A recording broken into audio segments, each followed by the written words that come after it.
आज हम जानेंगे जैन आगम शास्त्रों के आधार पर सर्वार्थ सिद्ध विमान के देवों के बारे में जो मोक्ष से चूक गए। अगर उनका आयुष्य थोड़ा सा और बढ़ जाता तो वे उसी भव में मुक्त हो जाते, पर ऐसा न हो पाने के कारण उन देवों को लव सप्तम देव भी कहते हैं। तो लव सप्तम देव के साथ अव्याबाद देव और शकेंद्र की विशिष्ट क्षमता के बारे में भी जानेंगे आज की इस वीडियो में।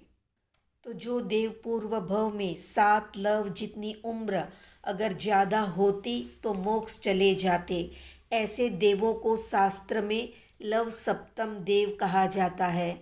सर्वार्थ सिद्ध विमान के सभी देव लव सप्तम देव कहे जाते हैं। वे सभी एक मनुष्य भव पूर्ण करके मोक्ष जाने वाले होते हैं। एक लव 1 सेकंड से बड़ा और 1 मिनट से छोटा होता है। 48 मिनट या एक मुहूर्त में 77 लव होते हैं, यानी 77 लव होते हैं। 33 सागरोपम की उम्र में भोगने योग्य पुण्यांशों का तप संयम से 7 लव में क्षय हो सकता है। जिस तरह 7 पीढ़ी चलने वाले धन का प्रचंड अग्नि द्वारा अल्प समय में नाश हो सकता है, ठीक वैसे ही 33 सागर के योग्य पुण्य कर्म 7 लव के जितने समय में ध्यान तप की अग्नि में क्षय हो जाते हैं। 4 अनुत्तर विमान के देव लव सप्तम नहीं होते हैं। उनकी 31 सागर से 33 सागर की स्थिति पूर्ण होने पर वे एक भव या उत्कृष्ट 13 भव करके या 13 जन्म करके मुक्त होते हैं। वे चारों अनुत्तर विमान के समस्त देव यदि पूर्व भव में 2 दिन की उम्र अधिक होती तो 1 छठ या बेले की तपस्या या 2 दिन के उपवास से संपूर्ण कर्म को क्षय करके मोक्ष चले जाते। सर्वार्थ सिद्ध और 4 अनुत्तर विमान के देवों की आपस में यही भिन्नता है।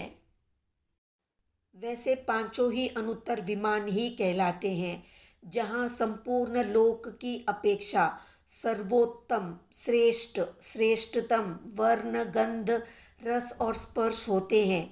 उनसे अधिक ऊंचे शब्द आदि विषय अन्यत्र कहीं भी नहीं होते, इसलिए ही उन्हें अनुत्तर देव और उनके स्थान को अनुत्तर विमान कहते हैं। अब जानते हैं अव्याबाद देव और शकेंद्र की विशिष्ट क्षमता के बारे में। तो 7वें लोकांतिक देव अव्याबाद देव कहलाते हैं। वे अपनी दैविक शक्ति से किसी व्यक्ति की आँखों की पलकों पर 32 नाटक दिखा सकते हैं। ऐसा करते हुए भी उस व्यक्ति को किंचित या थोड़ी भी बाधा या परेशानी नहीं होने देते।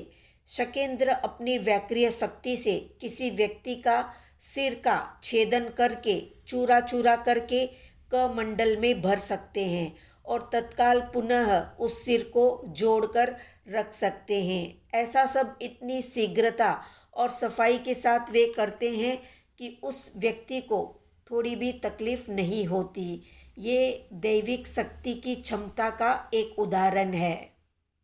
तो ये थी संक्षिप्त जानकारी सर्वार्थ सिद्ध के देवों से संबंधित। तो आज का प्रश्न है, जुंबक देव किस देवों के अंतर्गत आते हैं? कमेंट में बताएं। वीडियो पसंद आया तो लाइक, शेयर, सब्सक्राइब करें।